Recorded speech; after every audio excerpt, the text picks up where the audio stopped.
Third day அதே மாதிரி கொடுப்பாங்க. கொடுத்த உடனே அவன் பறந்துக்கிட்டே இருப்பான். பறந்துக்கிட்டே இருக்கிற அந்த அடிக்ஷனுக்கு வந்துடுவான். இப்போ போவான். இப்போ போய் என்ன செய்வான், உனக்கு அது வேணுமான்னு கேட்பான். ஆமாம், இந்த இன்னும் 2-3 வேற நீ பிடிச்சி கொடு அப்படின்னு அந்த பவுடரை கொடுத்து, இந்த நீ பாதி அவன் பாதி ஆகும். அடுத்த 3 நாள் கழித்து நீ காசை எடுத்துகிட்டு வந்தால் மட்டும்தான் உனக்கு கொடுப்பேன் அப்படின்னு போவான். வீட்டுக்கு போவான், திருடுவான். எனக்கு இன்னும் இந்த போதைப் பொருளில் அந்த அடிக்ஷனில் வந்த பல பேர் திருடர்களாக மாறியிருக்கிறாங்க. திருடர்களாக மாறியிருக்கிறாங்க. எப்படி மாறியிருக்காங்க? வீட்டில் இருக்கிற காசை, அது வரைக்கும் வீட்டில் காசு அங்கங்கே இருக்கும். இப்போ காசுகள் அங்கங்கே இருக்கிறது எல்லாத்தையும் எடுத்தது போக வீட்டில் இருக்கிற அந்த காசை திறந்து எடுக்கக்கூடிய சூழ்நிலைக்கு மாறிடும். அடிக்ஷன். நார்கோட்டிக் ட்ரக்கு, நான் நார்கோட்டிக் ட்ரக்குன்னு 2 வகையான ட்ரக் இருக்குது. ஒன்று உங்களுடைய அந்த பேக் போனை, இந்த தண்டுவடத்தை அஃபெக்ட் பண்ணக்கூடிய வகையிலும் அதை அஃபெக்ட் பண்ணாத ட்ரக்ஸுன்னு 2 வகையான இருக்குது. நான் கெமிஸ்ட்ரி ப்ரொஃபஸர், சரியா? இதில் அது எப்படி இருக்குன்னு சொன்னால், நம்மளுடைய கவனிங்க, போதைங்கிறது நம்மளுடைய கான்சியஸ்னஸை ஃபுல்லாக எடுத்துரும். யாராவது குடிக்கிறவன் நம்ம மதிப்பு மரியாதையோடு அப்படி அழகாக வந்து வீட்டுக்கு வருவானா வெரி ரேர். தெருவில் விழுந்து கிடப்பான். மானம் மரியாதை தெரிஞ்சுதான் எல்லாமே போயிடும். அவன் அதெல்லாம் சட்டையே பண்ண மாட்டான். போய் அங்கே கால்வாயில் அவன் விழுந்து கிடப்பான், பக்கத்தில் இருக்கிற நாய் அவனும் ஒன்றா கிடப்பான். அந்த மாதிரி அடிக்ஷன் நிறைய ட்ரக்ஸ் இருக்குது. நான்லாம் எங்கள் ஏரியாவில் என்ன செய்வேன்னு சொன்னால், இந்த மாதிரியான இவங்களவங்களாம் பெரிய பசங்களாம் கிடையாது. இந்த சின்ன சின்ன வார்டுகள் இருக்காங்களே, இந்த மாதிரியான பசங்க தான். நான் போனேன்னா எங்கள் தெருவில் போவேன். 10 மணிக்கு பிறகு நகர் ஊர்வலம் என்கிற ரீதியில் குமரடியில் போனாங்க இல்லையா, அந்த மாதிரி போவேன். போனால் அங்கங்கே ஹப் இருக்கும். ஒவ்வொரு தெருலையும் ஒரு இடத்துல ஒரு திருநையில் எல்லோரும் ஒரு 10 பேர், மினிமம் 7 பேர் உட்காந்துருப்பாங்க. எல்லார் கையிலையும் பொடி இருக்கும். அப்படி ஆமாம், எல்லாம் பவுடர் வச்சுருப்பாங்க. டிஃப்ரெண்ட். நான் வந்து அவங்கள்ட்ட இருந்தால் என்னென்ன வகையான ட்ரக்ஸ் இருக்குது அப்படிங்கிறதையே தெரிஞ்சுக்கிட்டேன். அந்த அளவுக்கு டிஃப்ரெண்ட்டான டைப்ஸ். எங்கள் பகுதியில் 1:30 மணிக்கு 1 to 2 அங்கே போதைப் பொருளுடைய அந்த கும்பல் வந்து அங்கே இருக்கக்கூடிய அந்த ஏஜென்ட்ஸுக்கு ஃபுல்லாக டிஸ்ட்ரிபியூட் பண்ணுவாங்க. நான் பார்த்துருக்கேன். 1:30லேருந்து 2 மணிக்கு வருவாங்க. அங்கங்கேருந்து வருவாங்க. அவர் கொண்டு வருவார், எல்லாருக்கும் டிஸ்ட்ரிபியூட் பண்ணுவாங்க. இளைய சமுதாயத்தை சீரழிக்கக்கூடிய போதைப் பொருட்கள் நிறையா அது சாப்பிடுவாங்க. சாப்பிட்டுட்டு தன்னுடைய லைஃப்பை அழிக்கக்கூடிய மக்களை பார்த்துங்க. போதையும் இஸ்லாத்தில் ஹராம். ஒருத்தர் வந்தார், ஒருத்தர் டாஸ்மாக் கடையில் என்ன செஞ்சார், அப்படியே என்ன செஞ்சார், நல்லா சாராயத்தை வாங்கிக்கிட்டு பாட்டில் வெற்றியோடு இங்கே சண்டை நடக்கிற மாதிரி கூட்டமாக இருந்துச்சு. கூட்டத்துக்குள்ளே புகுந்து அதை வாங்கிட்டு வந்தார். தொப்பி போட்டிருந்தார். அதுக்கப்புறம் கையில் கட்டியிருந்தார், தொப்பி போட்டிருந்தார். தாடி நல்லா பெரிய தாடி, இவ்வளோ பெரிய தாடி. உடனே அவரை பார்த்தோன்னே எனக்கு எதாவது சொல்லணும்னு தோணுச்சு. போய் கேட்டேன், பாய் என்ன பாய் நீங்கள் போய் இந்த மாதிரி கையில் கட்டிட்டு தாடியெல்லாம் வச்சு தொப்பியெல்லாம் போட்டுட்டு இப்படி போகிறேன் பாய், எனக்கு பிரியாணி ஆக்குறேன் பாய். அங்கேயும் நம்ம இந்த பிரியாணி ஆக்குறவர் தான் அந்த மாதிரி. அவர் சொன்னார், எனக்கு பிரியாணி ஆக்குறேன்னா ரொம்ப டயர்டாக இருப்பேன் சார், அதனால் நான் இதை குடிப்பேன். குடித்தா எனக்கு ரொம்ப ரிலாக்ஸ் ஆயிடுவேன். சரிங்க பாய், நீங்கள் ஏன் பாய் இந்த தொப்பி தாடி எடுத்துருங்க பாய். என்ன சொன்னதுமா, பாய் அது சுண்ணத்து பாய். பாய் அது சுண்ணத்து பாய், தாடி வைக்கிறது சுண்ணத்து பாய். என்ன பாய் நீங்கள் அதை எடுக்க சொல்கிறீங்கன்னாரு. அவர் குடிக்கிற அது ஹராம்ங்கிறத சொல்கிறேன். தாடி எடுங்கன்னு சொன்னால் சுண்ணத்தான். அந்த ஐசோஸ் பகுதியினுடைய அந்த பிரிட்ஜ் வரும், அந்த கடைசியில் போர்க் பன்றியுடைய மாமிசத்தை அறுத்து அதை ஃப்ரை பண்ணி விற்கிறாங்க இந்த குடிகாரங்களுக்காக. நான் சொன்னேன், பாய் அங்கே இது விற்கிறாங்க, அதை போய் சாப்பிடுங்க பாய். சொன்னேன், பாய் அது ஹராம் பாய் அப்படின்னாரு. அப்போ அவங்களுக்கு ஹராம் ஒன்று நல்லா ஹராமுற தெரியுறாங்க, இன்னொன்று ஹராம் அதை செய்கிறாங்க. இந்த போதை அப்படி தான் வரும், தெரிஞ்சுங்களா? இது எது ஹராமோ அதை ஹராமை கரெக்டாக தெரிஞ்சு அதுலேருந்து விலகணும். ஒரு பையன் அவன் என்ன செஞ்சாங்கன்னா, ஒரு ராயப்பேட்டை பக்கத்தில் இருக்கக்கூடிய ஒரு ஏரியாவில் உள்ள பையன், அந்த பையன் ட்ரக்கில் அடிக்ஷனில் இருக்கிறான்னு அவங்க அப்பாவுடைய ஃப்ரெண்டு அவர் போய் சொல்கிறதுக்கு கஷ்டப்பட்டுட்டு என்னையை கூட்டிகிட்டு போய் சொல்கிறார். அவங்க அப்பாட்ட சொல்லி அவனை கொஞ்சம் திருத்திடலாம் அப்படின்னு கூட்டிகிட்டு போனார். நான் போய் அவர்கிட்ட சொன்னேன், உங்கள் பையன் இந்த மாதிரி ட்ரக் அடிக்ஷனில் இருக்கான், ட்ரக்லாம் யூஸ் பண்ணுறான்னா வேண்டாம், தடுத்துருங்க. யார் சொன்னார்? அவங்க நண்பர் சொன்னார். நீ ஏன்டா என் ஃபேமிலியை மோசமான ஒரு ஃபேமிலின்னு சொல்கிறதுக்காக சாரையும் கூப்பிட்டு வந்தியா அப்படின்னு சொல்லி கத்துறார். உடனே அவர் பையனையும் அழைக்கிறார், மேலே இருக்கான், கூப்பிட்டார், வாடா அப்படின்னு வந்தான். ஏண்டா நீ ட்ரக் அடிக்ஷனில் இருக்கிறியாமடா, நீ பயன்படுத்துறியாமே அங்கிள் சொல்கிறாரு, சாரை கூப்பிட்டு வந்திருக்கிறார். இல்லைப்பா நான்லாம் யூஸ் பண்ணேன். பாரு இந்த அங்கிள் பாரு உன் மேலே அபாடமாக குற்றச்சாட்டு சுமத்துறாருன்னு அவன் முன்னாடி அவரை கேவலப்படுத்திட்டார். நான் சொன்னேன், சாரி சொன்னார், வந்தேன். ஃப்ரைடே ஒரு 2-3 நாள் கழித்து ஃப்ரைடே அப்போது அவர் இந்த நண்பர் வந்தார்ல, அவர் எனக்கு கால் பண்ணார், சார் கொஞ்சம் வாங்கலேன், அன்றைக்கி போனோம்ல அந்த வீட்டுக்கு போகணும். நான் சொன்னேன், இல்லை வரமாட்டேன். அவர் அன்றைக்கே அப்படி கற்றுனார், சார் நீங்கள் கண்டிப்பாக வந்தாகணும். அன்றைக்கி வெள்ளிக்கிழமை எனக்கு ஹுத்பா வேறு இருக்குது, அரௌண்ட் 11 o'clock. நான் என்ன பண்ணேன், சரின்ட்டு போவோன்ட்டு போனேன். மேலே கூப்பிட்டு போய் அவர் ரூமுக்குள்ளே கொண்டு போய் கூப்பிட்டு போனாங்க. அந்த பையன் தன்னுடைய யூரின் போகிற பாதருக்குள்ள ஒரு சிரிஞ்சில் போதைப் பொருளை ஏற்றின மேனிக்கு மௌத்தாகி கிடந்தான்.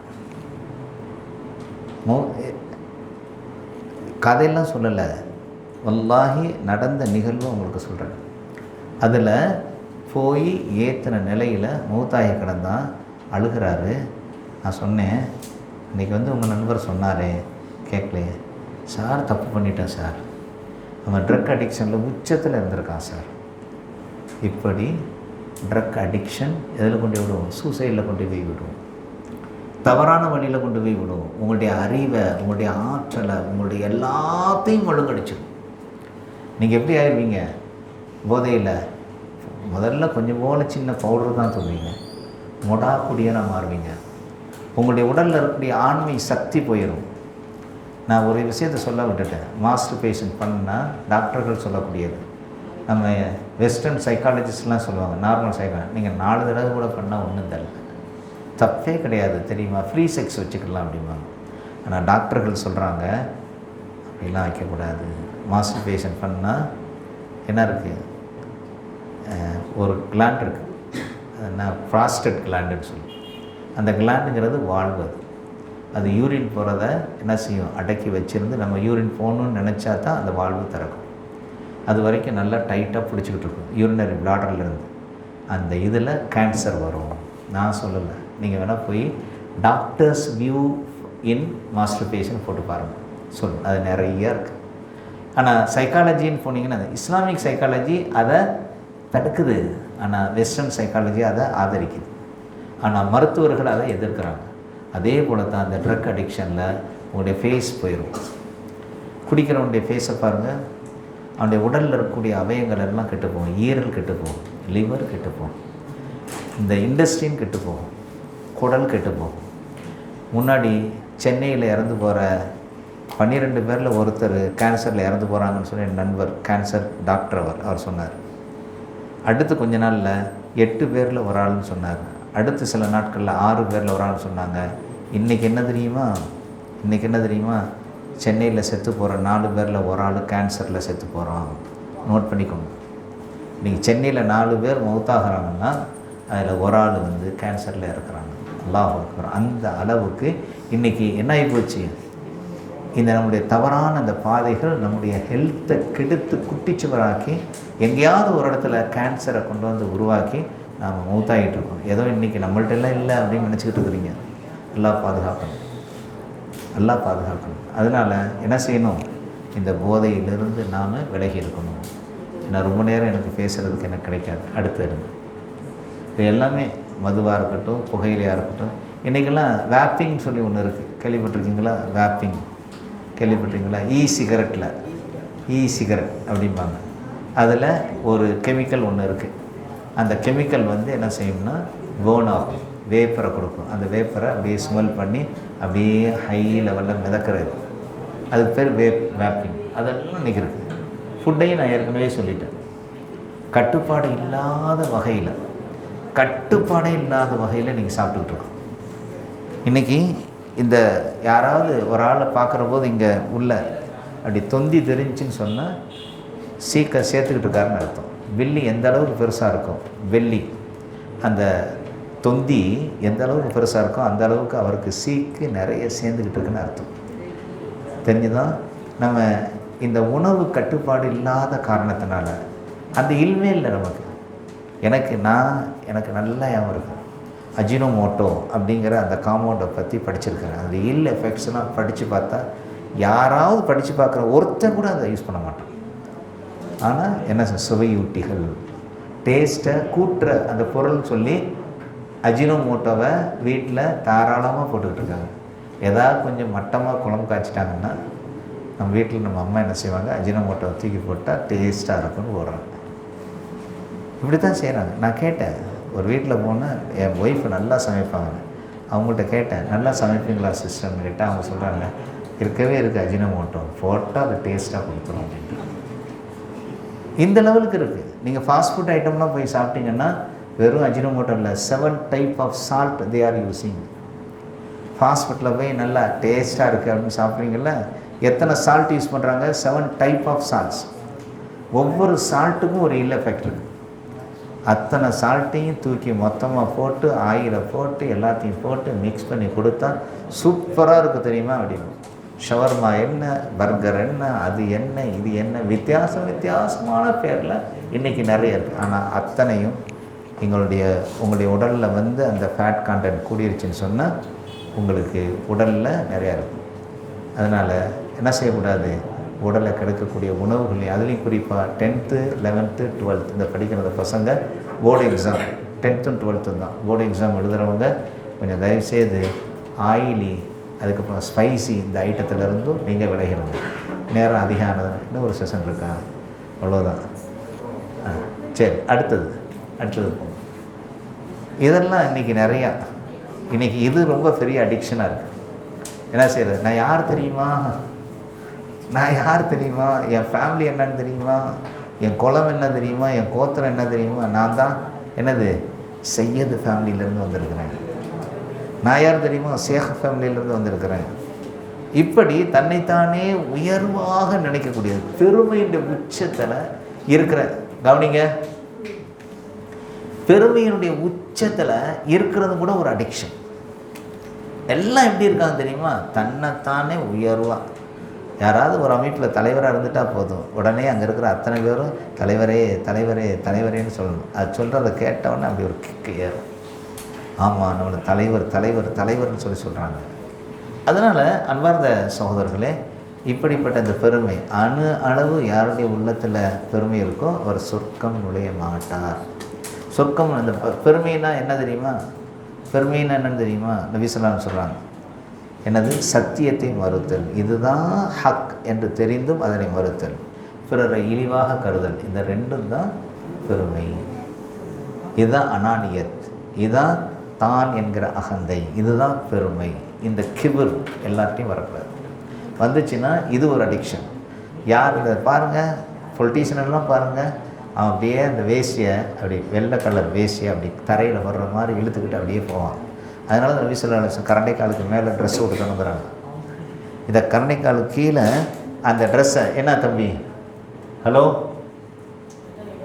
யாருக்கு என்ன, ஏன்னா ஹம்சா பிரதர் இல்லாத எல்லாத்துக்கும் காரணமா அவர் தானா, இல்லையா, இல்லை, சரி நான் பார்க்குறேன். இப்போ அடுத்து கேட்பேன், உன்கிட்ட தான் கேள்வி கேட்க போகிறேன்.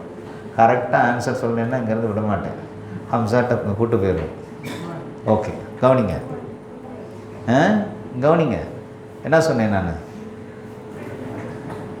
என்ன சொன்னேங்கிறது யாராவது சொன்னதான் அடுத்த கிளாஸ். பெருமை.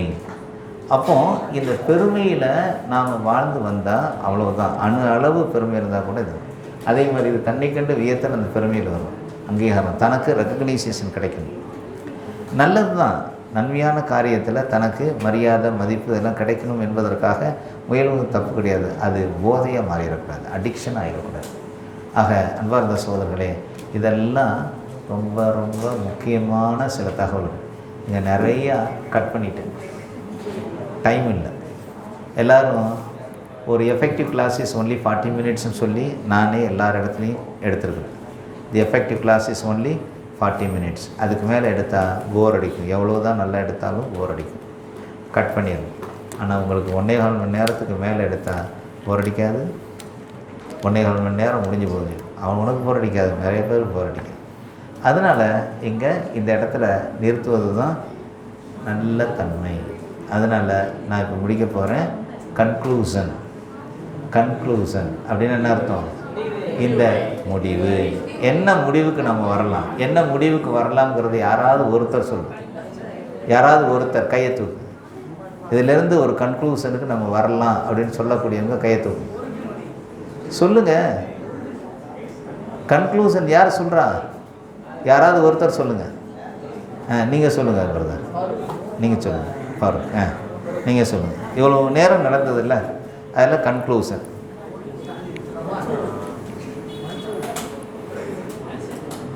Someone is not into masturbation, he should avoid it. No. This only not happen from the morning. Okay, from the morning onwards to evening tak.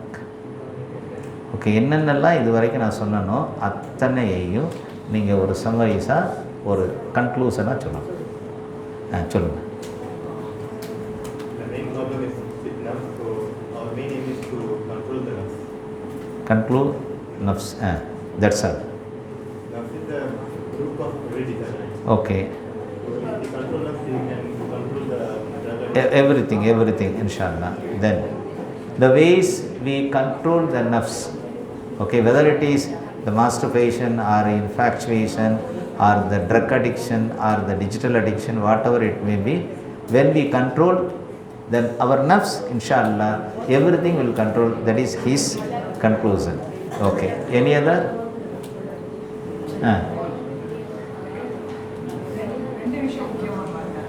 First விஷயம் வந்து நம்ம நப்சுன்னு நம்ம போராடிக்கிட்டே இருக்கோம். எவ்வளோ தூரம் நம்ம போராடுறோமோ விட்டு கொடுக்காம அவ்வளோ தூரம் நம்ம சரியான நிலையில் சரி விட்டு கொடுக்குறோம். சரி பரவாயில்லன்னு நமக்கு தாய் மண்பாடு வந்துருச்சோ அன்னைக்கு அவருக்கு அது முன்னாடி திருப்பி இங்கே ரொம்ப கஷ்டம். ரெண்டாவது விஷயம், நம்ம நேரத்தை ரொம்ப ஸ்ட்ராங்காக பண்ணிக்கிறோம். நேரத்தை வந்து ரொம்ப முக்கியத்துவம். ஏன்னா காஃபி ரெண்டு சொன்னாங்க, யார் அவங்க நேரத்தை வெற்றிலையோ அது நேரம் அவங்களுக்கு. சரி, இது ஒரு மெத்தடாலஜி தானே இது. வேற யார் லாஸ்ட்டில் இருக்கு? அவங்க தான் லாஸ்ட்டுன்னா நீங்கள் தான்.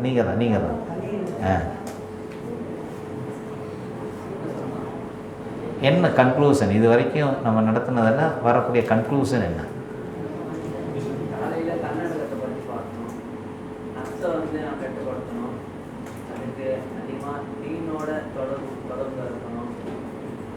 பள்ளிவாசலோட தொடர்பு வரணும், தொழுகையில் தொடர்பு வரணும். அதுக்கப்புறம் அதான் ஃபஸ்ட்டு நம்ம எல்லா கையில் இருக்க ஒரு இப்போ இருக்கிற மொபைல் ஃபோனை நம்ம அதோட பயன்பாட்டை நம்ம கட்டுப்படுத்தணும். அதுக்கப்புறம் தேவையில்லாத பயன்பாட்டுகளை அதிகமாக முற்றிலும் தவிர்க்கணும். அதுக்கப்புறம் பொருளாதாரத்தை சொல்லி பார்த்தோம். அதுக்கப்புறம் இது ஆண்களுக்கு மாஸ்டர்பேஷன் பற்றி பார்த்தோம். அதுக்கப்புறம் இது போதைப் பொருட்களுக்கு அடிமையாக இருக்கிறத பற்றி பார்த்தோம். அதுலேருந்து தான் எப்படி வெளியே வரலாம், அதுலேருந்து என்னென்ன முறைகளை பின்பற்றி அதுலேருந்து வெளியே வரலாம். மாஷா அல்லாஹ், ஓரளவுக்கு அவர் கொஞ்சம் சொல்லியிருக்கிறார், அல்ஹம்துலில்லாஹ். இதுவே பெரிய விஷயந்தான். சொல்லுங்கள், நீங்கள் சொல்லுங்கள். More like what we control on us. More than that, we have to guide others also. Nowadays we see people getting addicted to this. Okay. We must go approach them, guide Inshallah. them, give them education. Whether you learn here, whether you learn about the addiction and the types of addiction and the ways of the control our addiction, everything, whether you know or whether you learn here, whether you teach to your family members, your friend circle, your surrounding, everything, inshallah. Inshallah. Jazakallah. Assalamu alaikum. சரி, இப்போ நம்ம கன்க்ளூஷனுக்கு வந்துட்டோம். நாம் இங்கே learn பண்ண எல்லாமே எதுக்குன்னு சொன்னால், உன்னையும் உன்னுடைய குடும்பத்தையும் நீ சார்ந்திருக்கிற சமூகத்தையும் திருத்திக் கொள்வதற்காக, அதற்காக பாடுபடுவதற்காக. ஜஸாக்கல்லா ஹைர். அஸ்ஸலாமு அலைக்கும் வரஹ்மத்துல்லாஹி.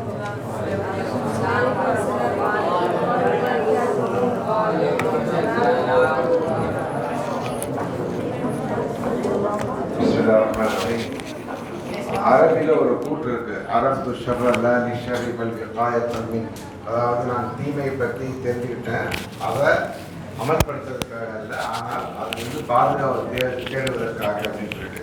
அதனால் காலிலேருந்து நம்ம கற்றுக்கின விஷயங்கள் எல்லாமே அந்த தீமையான விஷயங்களை விட்டு எப்படி நம்ம ஒதுங்கி நிற்கிறது, நம்மளே எப்படி பாதுகாத்துக் கொள்வது என்பதற்கான வழிமுறைகளை டாக்டர் சார் சொன்னாங்க. அல்ஹம்துலில்லாஹ். இப்போ ஒரு டீ பிரேக் இருக்குது, 15 minutes. அந்த டீ பிரேக்கு அப்புறம் இன்ஷா அல்லாஹ் நீங்கள் ப்ரொஃபஸர்கிட்ட தனித்தனியாக 1 to 1 இப்போ நம்ம பொதுவாக பேசணும் இல்லையா, ஆனால் இதில் உங்களுடைய பர்சனல் வியூஸ் இருக்கலாம், இந்த எல்லாருக்கும் நம்ம ஷேர் பண்ண விரும்பாத சில விஷயங்கள், சிக்கல்கள், ப்ராப்ளம்ஸ், சேலஞ்சஸ் இருக்கலாம். அதற்கான ஒரு 1 hour இருக்குது, 4 o'clock to 5 o'clock. அதில் நீங்கள் தனித்தனியாக ப்ரொஃபஸர்கிட்ட ஈச் 5 to 10 minutes உங்களுடைய ஏதாவது டவுட்ஸ் இருந்தால் நல்லா கேட்கலாம். அவர் இன்ஷால்லா உங்களுக்கான வழியை காப்பாங்க. இப்போ சாதனம் இல்லாமல் அந்த டீம் ரேக்கை முடிச்சுக்கோங்க. அகைன் நீங்கள் 4 o'clock 3:50 4 o'clock